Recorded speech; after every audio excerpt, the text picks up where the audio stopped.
Aksi nyata penguatan transisi PAUD, SD di awal tahun ajaran baru.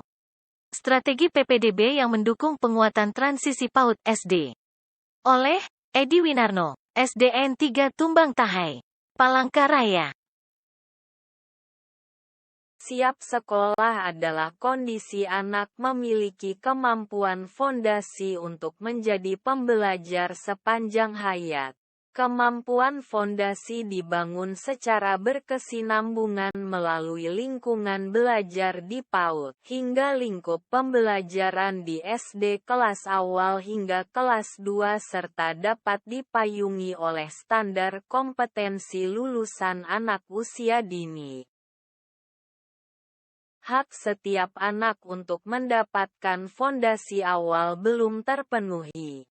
Masih banyak anak yang langsung masuk di kelas 1 SD hingga tidak mendapatkan fase fondasi yang menjadi haknya. Kondisi ini semakin marak terjadi di masa pandemi COVID-19 beberapa waktu lalu.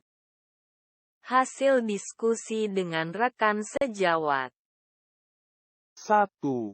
Apakah melalui PPDB Anda dapat mengenal kebutuhan peserta didik? Kita tidak bisa mengenal kebutuhan peserta didik secara utuh kalau hanya melalui PPDB, karena untuk mengetahui kebutuhan peserta didik harus dilakukan melalui asesmen awal. Biasanya pada kegiatan PPDB ini kita hanya meminta orang tua peserta didik untuk melengkapi data dari peserta didik.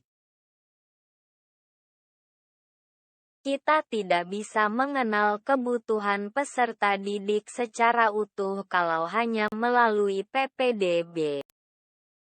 Tidak bisa karena biasanya orang tua hanya diminta untuk mengisikan biodata dari peserta didik saat PPDB. Dari situ kita hanya dapat mengenal sekilas tentang profil dari peserta didik dan tidak ada instrumen lain atau tambahan untuk kita agar dapat mengenal kebutuhan peserta didik. Jadi, kita tidak bisa mengenal kebutuhan peserta didik secara utuh hanya melalui PPDB. Menurut saya kita bisa mengenal kebutuhan peserta didik melalui PPDB dengan cara melakukan wawancara kepada orang tua dan peserta didik terkait minat bakat sosial emosi dan keseharian di rumah. Dari hasil wawancara tersebut kita dapat mengidentifikasi kebutuhan peserta didik yang bersangkutan. Tentunya akan ada instrumen tambahan yang perlu kita siapkan untuk melakukan wawancara. 2. Apa dampak melakukan tes calistung kepada anak di masa PPDB?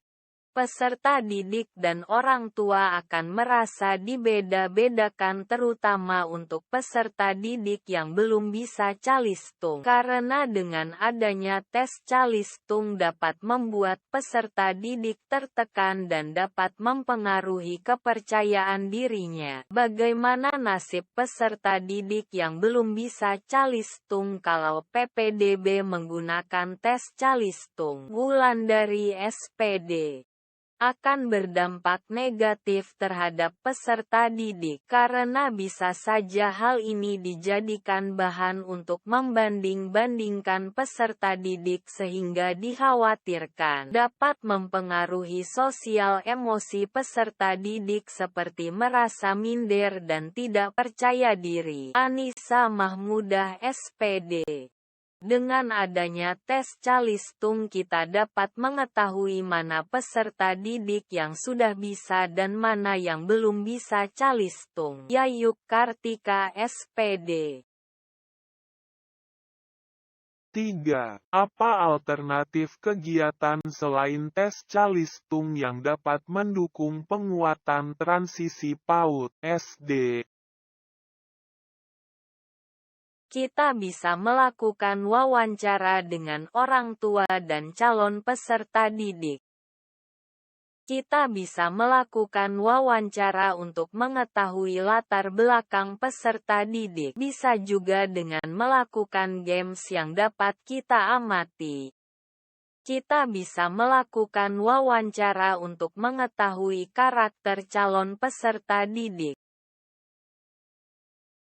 Kesimpulan: tes calistung di saat PPDB dirasa kurang pas untuk dipraktikkan karena akan menciderai konstitusi negara kita, di mana negara telah menjamin bahwa setiap anak memiliki hak yang sama untuk mendapatkan pendidikan tanpa harus dibeda-bedakan.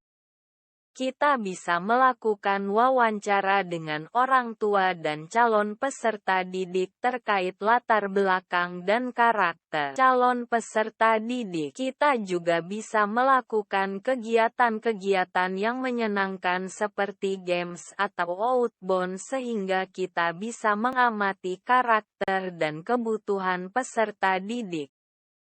Sebagai seorang guru, tugas kita adalah membimbing dan mendidik para peserta didik tanpa harus mengkotak-kotakkan atau membeda-bedakan latar belakang peserta didik. Jadi bagaimanapun kondisi awal peserta didik, kita wajib membimbing, mendidik dan mengajar peserta didik dengan penuh tanggung jawab dan memperhatikan macam kebutuhan belajar peserta didik sehingga potensi-potensi luar biasa yang ada pada tiap-tiap peserta didik dapat dimunculkan dan dikembangkan dengan baik.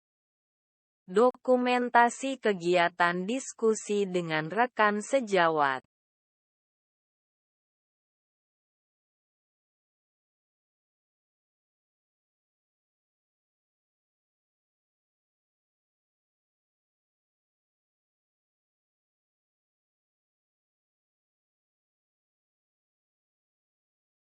Terima kasih.